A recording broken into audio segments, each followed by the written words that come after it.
खबरों राजस्थान में आपका बहुत बहुत स्वागत। मैं हूं आपके साथ मनोराज सक्सेना। बात सबसे पहले कोलकाता रेप मर्डर केस की करते हैं। आरजीकर अस्पताल के पूर्व प्रिंसिपल संदीप घोष की मुश्किलें बढ़ती ही जा रही हैं। अब कोलकाता पुलिस ने उन्हें तलब किया है। पीड़ित डॉक्टर की पहचान उजागर करने के आरोप में संदीप घोष को कोलकाता पुलिस ने पूछताछ के लिए बुलाया है। कोलकाता पुलिस के सामने अब पूर्व प्रिंसिपल संदीप घोष को दोपहर 12 बजे पेश होना है। बता दें कि इससे पहले कोलकाता पुलिस ने आरजीकर अस्पताल के पूर्व प्रिंसिपल के खिलाफ भ्रष्टाचार का केस भी दर्ज किया था और इससे पहले भी 13 घंटे तक लगातार पूछताछ हुई। प्रिंसिपल के खिलाफ भ्रष्टाचार का केस दर्ज हुआ है और आज जो पूछताछ होगी वो आपको बता दें कि यहाँ पर पीड़िता की पहचान उजागर करने के मामले में पूछताछ होगी। दरअसल यहाँ पर सवाल उठाया गया था कोर्ट की तरफ से भी। कल जब हियरिंग हुई तो साफ तौर पर कहा गया था तत्कालीन प्रिंसिपल का इतनी जल्दी ट्रांसफर कैसे कर दिया गया। ऐसे में आरजीकर अस्पताल के पूर्व प्रिंसिपल संदीप घोष की मुश्किलें बढ़ती हुई नजर आ रही हैं।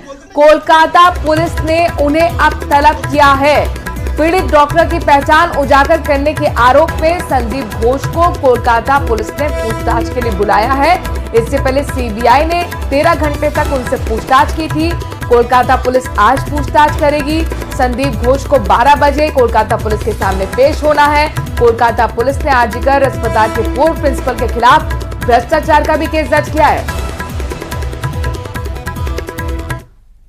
तो कोलकाता में डॉक्टर के साथ वहशीपन के खिलाफ जारी हड़ताल पर दिल्ली में आज आईएमए बैठक करने वाली है और इस बैठक में आईएमए हड़ताल जारी रखनी है या फिर खत्म करनी है, इस पर फैसला लेगी।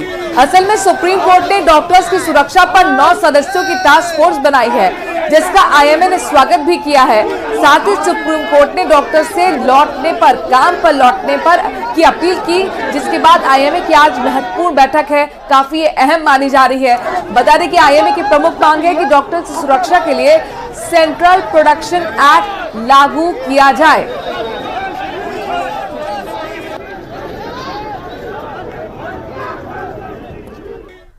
तो कोलकाता में डॉक्टर के साथ हुई बर्बरता और हत्या के विरोध में बीजेपी आज से 5 दिन तक विरोध प्रदर्शन करेगी। इस प्रदर्शन की शुरुआत सुबह 11 बजे कोलकाता के श्याम बाजार मेट्रो स्टेशन से होगी। बता दें कि बीजेपी ने डॉक्टर्स के समर्थन में प्रदेश में प्रदर्शन की बात कही थी और कोलकाता हाईकोर्ट का दरवाजा तक खटखटाया था, जहां से उन्हें 5 दिन के प्रदर्शन की अनुमति मिली है।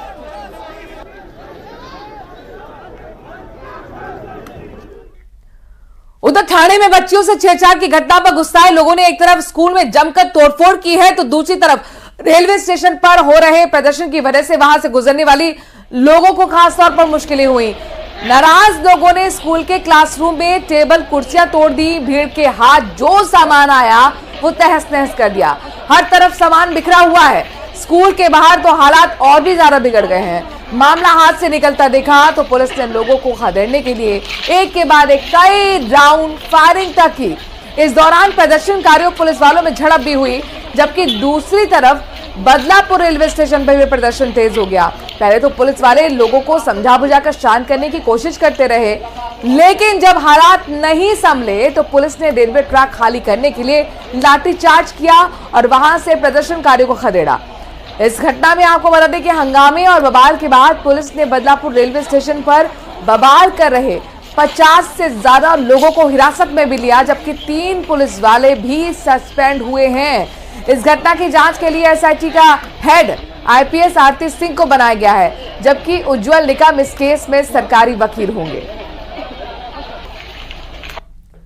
मैनेजमेंट के साथ बात की, वहाँ के प्रिंसिपल से बात की, फिर वहाँ पे जो एनजीओज है जिन्होंने ये पहले इनिशिएट किए थी एक्शन, उनके साथ बात की, कहाँ क्या क्या हुआ उसके बाद में डिटेल मैंने इंफॉर्मेशन ली और इसके बाद जो एक्शन लेना है उसके बारे में मैं अनाउंस करने वाला था आंदोलकों के सामने जाके, लेकिन इसके बीच में ही महाजन साहब ने किसी ने बोतल फेंक दिया और वहाँ पे वो लाठीचार्ज हो गया।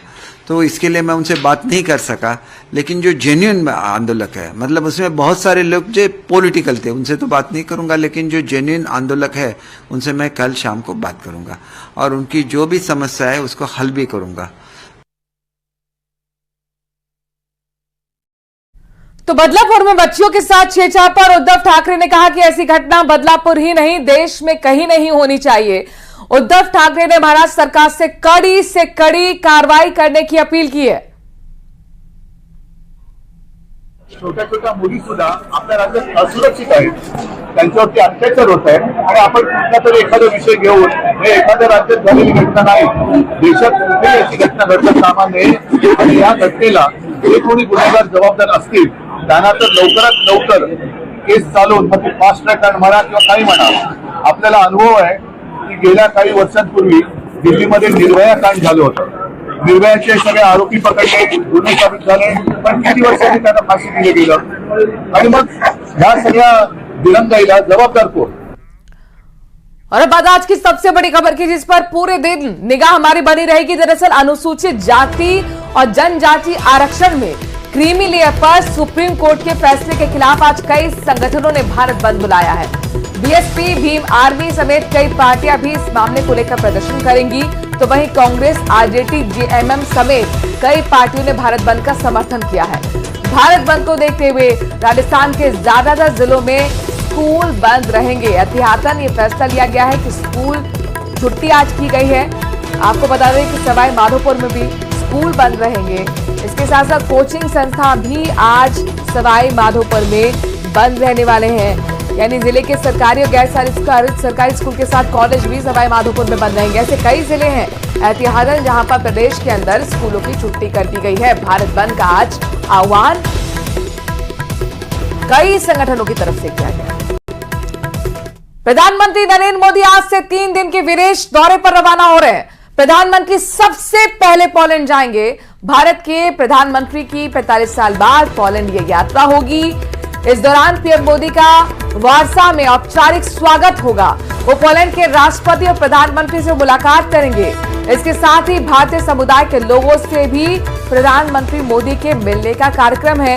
यानी संबोधित करते हुए प्रधानमंत्री नरेंद्र मोदी भारतीय समुदाय को पोलैंड में नजर आने वाले हैं। प्रधानमंत्री मोदी आज और कल पोलैंड में रहेंगे और इसके बाद पोलैंड से ही 23 अगस्त को यूक्रेन चले जाएंगे। यहां पर उनकी मुलाकात राष्ट्रपति जेलेंस्की से होनी है।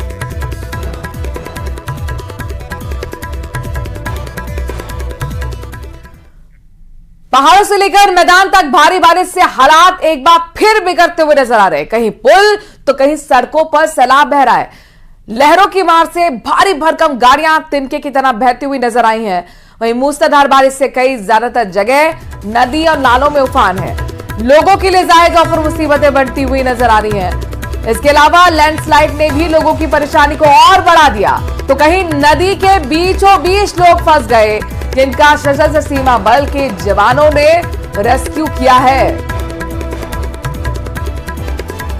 6 तस्वीरें आपके सामने, जहां पर देखिए किस तरह से पहाड़ हो या फिर मैदान, जगह जगह मूसलाधार बारिश ने लोगों की परेशानी बढ़ा दी है। उत्तराखंड के रामनगर की तस्वीरें, जहां पर पुल पे देखिए सैलाब उमड़ आया। सड़कें भी ऐसा लग रहा है कि वहां पर नदी बह रही हो। नैनीताल के अंदर रामनगर में भी लगातार नदी नाले उफान पर हैं। और ये तस्वीर आपको उत्तराखंड के बागेश्वर की दिखा रहे हैं, जहां पर देखिए लगातार जलस्तर नदियों का बढ़ता हुआ, पहाड़ दरक रहे हैं। सिक्किम के सिंगताम में लैंडस्लाइड, भारी तबाही और सैलाब के बीच बिहार के बगहा से तस्वीर, जहां पर रेस्क्यू को अंजाम देकर लोगों को बचाया गया। उत्तराखंड के रामनगर में कल शाम से शुरू हुई जोरदार बारिश ने कहर बरपाया है। यहां के ढिकुली में एक कार बरसाती नाले में बह गई। गनीमत ये रही कि कार में सवार 4 लोगों को स्थानीय लोगों ने किसी तरह से बचा लिया। तो वहीं ढेला में भी बरसाती नाला उफान पर आ गया है। यहां काफी देर तक ट्रैफिक रुका रहा।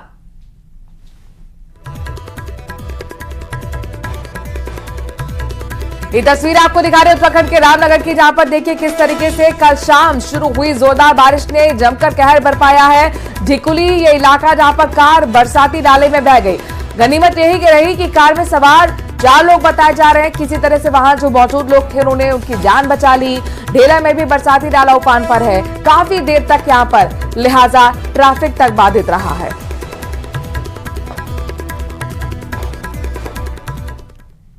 विकासनगर में दिल्ली यमुनोत्री नेशनल हाईवे पर जूडो बैंक के पास लैंडस्लाइड जारी है। लगातार हो रही इस लैंडस्लाइड की वजह से नेशनल हाईवे पिछले कई दिनों से बंद पड़ा है। नेशनल हाईवे की टीम और पीडब्ल्यूडी लगातार रास्ते को खोलने की कोशिशें कर रहे हैं, लेकिन लैंडस्लाइड चूंकि लगातार हो रहा है और यही वजह है कि इस रास्ते को खोलना मुश्किल हो रहा है। पिछले कई दिनों से रोजाना यहां लगातार मलबा आ रहा है। यहां से आवाजाही करने वाले लोगों को डाइवर्ट करते हुए बाढ़ वाला जूडो मार्ग से निकाला जा रहा है।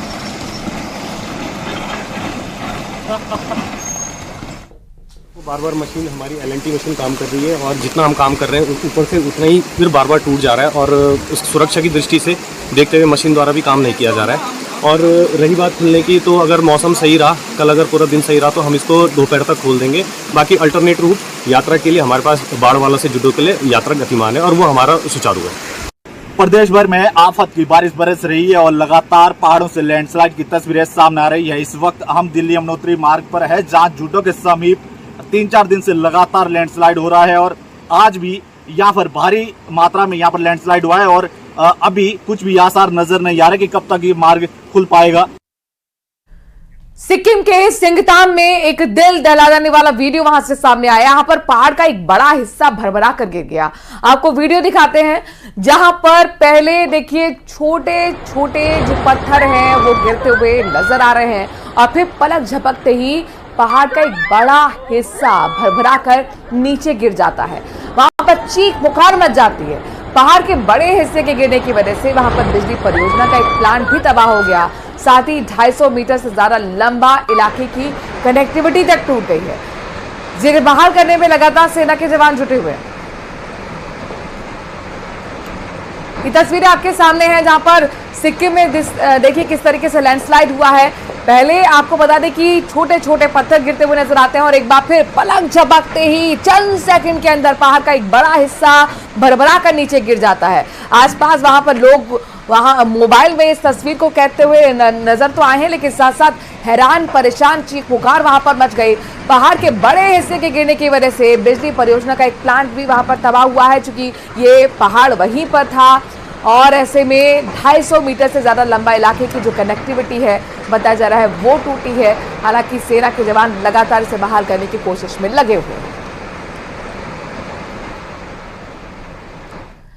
खबर जैसलमेर के पानी पानी होने की। सरहदी जिले के जैसलमेर में इस बार जमकर बदरा बरस रहे हैं। इंद्रदेव मेहरबान हैं और पिछले कई दिनों से फलसून सहित आसपास के गांव जलमग्न हो गए हैं। पिछले 5 अगस्त को हुई बारिश से भड़ियारा उपखंड क्षेत्र के राडिया, सांगाबेरा, स्वामी जी की धारी, फलसून, फूलासर सहित 1 दर्जन से ज्यादा गांव टापू बने हुए हैं। फलसून कस्बे के कई मोहल्ले पानी से जलमग्न हो रखे हैं, तो वहीं ग्रामीण पानी को लेकर काफी परेशान हैं। ज्यादा बारिश के चलते पुरानी नदियां भी बहना शुरू हो गई हैं, तो वहीं नदी निकासी पर किए गए अतिक्रमण पर पानी की समस्या की निकासी नहीं हो पा रही है, समय पर नहीं निकासी हो पा रही।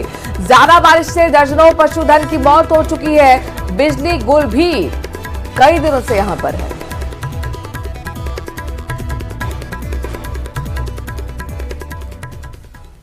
तो पहाड़ों पर जोरदार बारिश की वजह से सैलानी जगह जगह पर फंसे हुए हैं, तो वहीं टिहरी में खराब मौसम के बीच 17 लोग फंस गए थे।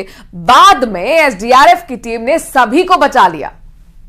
तो बारिश किस तरीके से मुसीबत बनी हुई है, अलग अलग इलाके की तस्वीरें, और यहां पहाड़ों पर देखिए किस तरीके से एसडीआरएफ ने मोर्चा संभाला और वहां पर फंसे पर्यटकों को बाहर निकाला।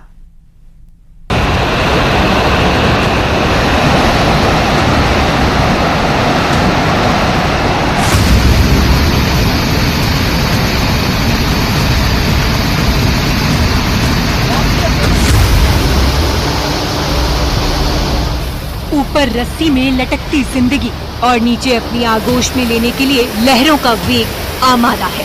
टिहरी से ये बेहद ही दहशत में डालने वाली तस्वीरें सामने आई हैं। बारिश होने से टिहरी में जगह जगह रास्ते बंद हैं।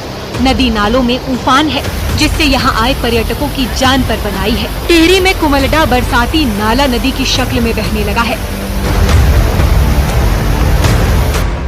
जिसके बाद पास के रिजॉर्ट में 17 लोग फंसे रह गए। वहां से निकलने का रास्ता किसी को नजर नहीं आ रहा था, जिसमें 8 पर्यटक और 9 स्थानीय लोग शामिल थे। इसके बाद एसडीआरएफ की टीम सूचना मिलने के तुरंत बाद मौके पर पहुंची और लोगों को बचाने का काम शुरू किया गया। भारी बारिश की वजह से अस्थायी पुल क्षतिग्रस्त हो चुका है, जिससे लोगों का आना जाना बाधित हो गया। बरसात के मौसम में पहाड़ों की यात्रा करना भारी पड़ सकता है। क्योंकि कहीं लैंडस्लाइड हो रहा है, जिससे पहाड़ों से पत्थर सड़कों पर गिर रहे हैं।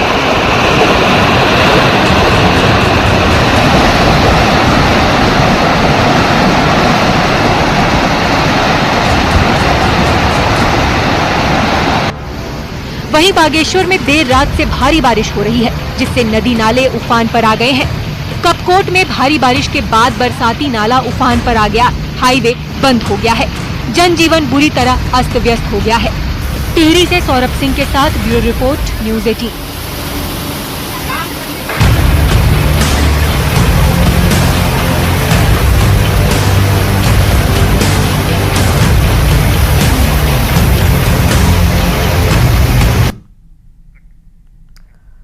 तो बड़ी खबर आ रही है जम्मू कश्मीर के राजौरी में, जहां पर सुरक्षा बल को बहुत बड़ी कामयाबी मिली है। यहां आतंकियों के अंडरग्राउंड के ठिकाने का पुलिस और सुरक्षा बल के जवानों ने भांडाफोड़ कर दिया।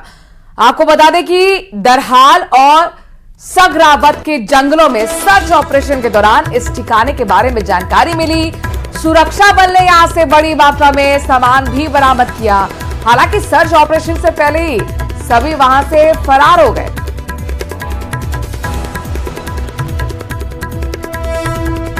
जम्मू कश्मीर का राजौरी इलाका, जहां पर जंगलों में सर्च ऑपरेशन के दौरान आतंकियों के इस अंडरग्राउंड ठिकाने के बारे में जानकारी मिली है। अंडरग्राउंड ठिकाने का भांडाफोड़, लेकिन जब तक सेना के जवान वहां पर पहुंचे तब तक आतंकी फरार हो चुके थे, लेकिन वहां पर सामान आप जरूर देख सकते हैं।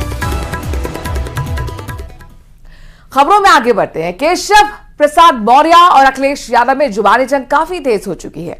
बात अब दरबार और दरबारी तक पहुंच चुकी है। जिस झगड़े की शुरुआत अखिलेश यादव ने की, उसे केशव प्रसाद मौर्य ने अब और आगे बढ़ा दिया है। ये केवल अपने परिवार का भला कर सकते हैं, अपनी जाति का भला कर सकते हैं। उत्तर प्रदेश के चुनावी दरबार में कौन दरबारी है, किसकी तरफदारी है और किसकी सियासी लाचारी है, वो अखिलेश यादव और केशव मौर्य के जुबानी हमले में साफ साफ झलक रही है। अखिलेश केशव को दरबारी बता रहे तो केशव अखिलेश यादव को, और इस वाक युद्ध में बात मुलायम सिंह तक पहुंच चुकी है। ये बयानवीर हैं, रोज बयान देंगे, लेकिन गरीब का भला नहीं कर सकते, पिछड़ों का भला नहीं कर सकते, दलितों का भला नहीं कर सकते। ये केवल अपने परिवार का भला कर सकते हैं, अपनी जाति का भला कर सकते हैं।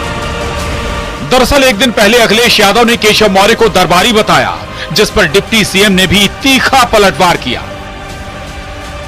अखिलेश यादव ने लिखा, कोई उप डबल हार के उपहार के बाद भी डबल इंजन का प्रशंसा प्रमाण पत्र बांट रहे हैं। उनका काम दरबारी चारण की तरह करना बस स्तुति गान है। अगर उप सच में उपयोगी होते तो दिल्ली के मंडल में भी होने चाहिए थे, लेकिन है नहीं। इसका जवाब देंगे उप या रहेंगे चुप।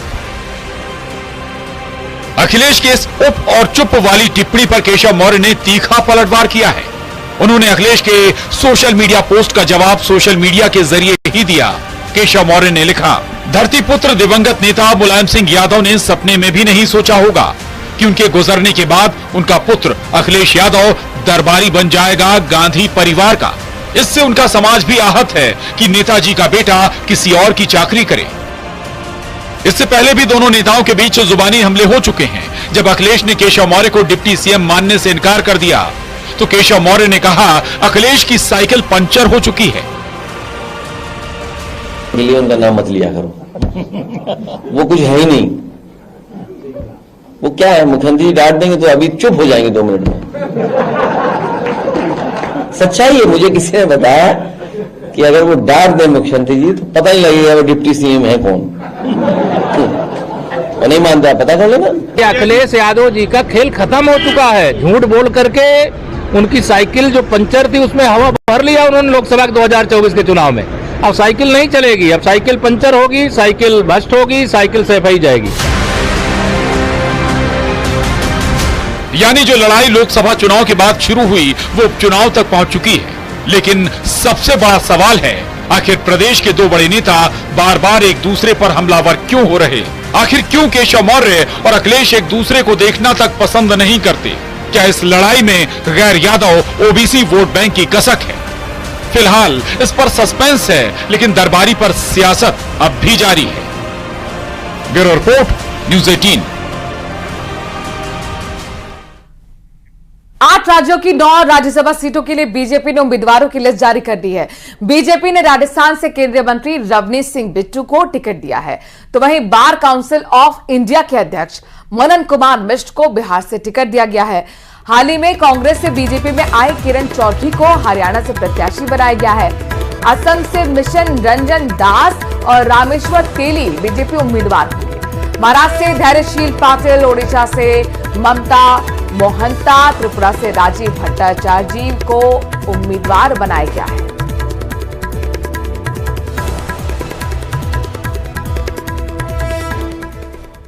जयपुर से बड़ी खबर है। जयपुर में बीजेपी राज्यसभा के उम्मीदवार रवनीश सिंह बिट्टू आज नामांकन दाखिल करेंगे और साथ ही उन्होंने बड़ा बयान देते हुए कहा कि राजस्थान की मिट्टी का मैं कर्जदार रहूंगा, पूरी इज्जत और शान से राजस्थान की सेवा करूंगा। राष्ट्रीय और प्रदेश नेतृत्व का बिट्टू ने आभार भी जताया। आपको बता दें कि बिट्टू का निर्विरोध चुना जाना तय है, क्योंकि कांग्रेस की तरफ से कोई भी उनके ऑपोजिशन में उम्मीदवार नहीं उतारा गया है। ऐसे में यहां पर जीत निर्विरोध तय है। रवनीश सिंह बिट्टू मोदी कैबिनेट का हिस्सा हैं और राज्यसभा उम्मीदवारी के लिए आज अपना नामांकन राजस्थान से दाखिल कर रहे हैं।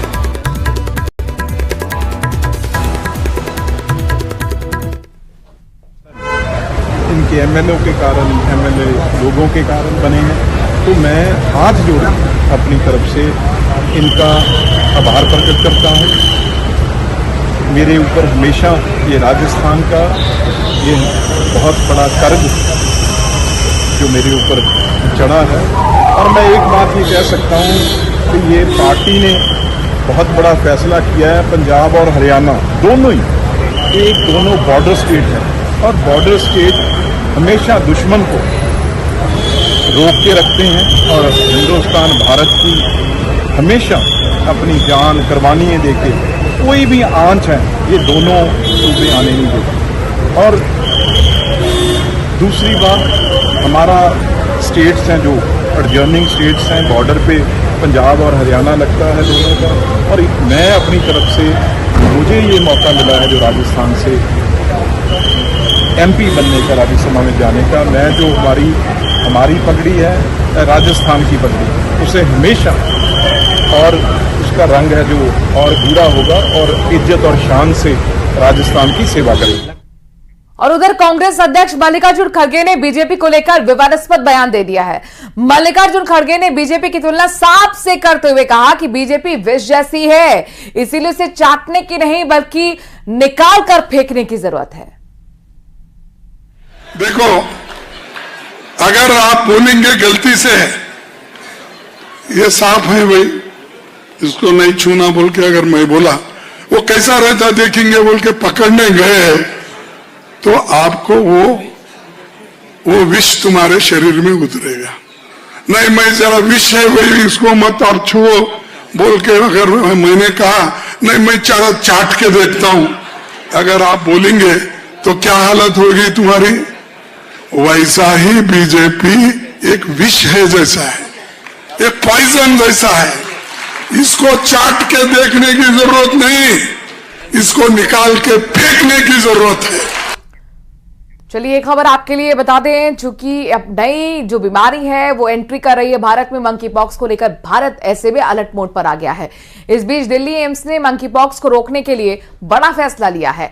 एम्स ने संदिग्ध मंकी पॉक्स रोगियों के प्रबंधन के लिए एसओपी भी जारी की है, जिसके मुताबिक बुखार, दाने या संक्रमित मंकी पॉक्स मामले में संपर्क में आने वाले मरीजों को तुरंत चिन्हित किया जाए।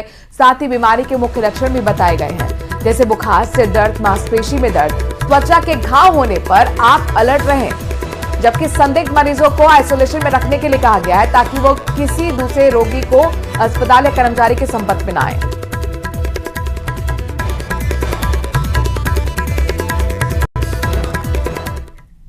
और इस खबर के साथ मारो राजस्थान में आज के लिए इतना ही। आगे देखिए आपका फेवरेट शो गोरबन।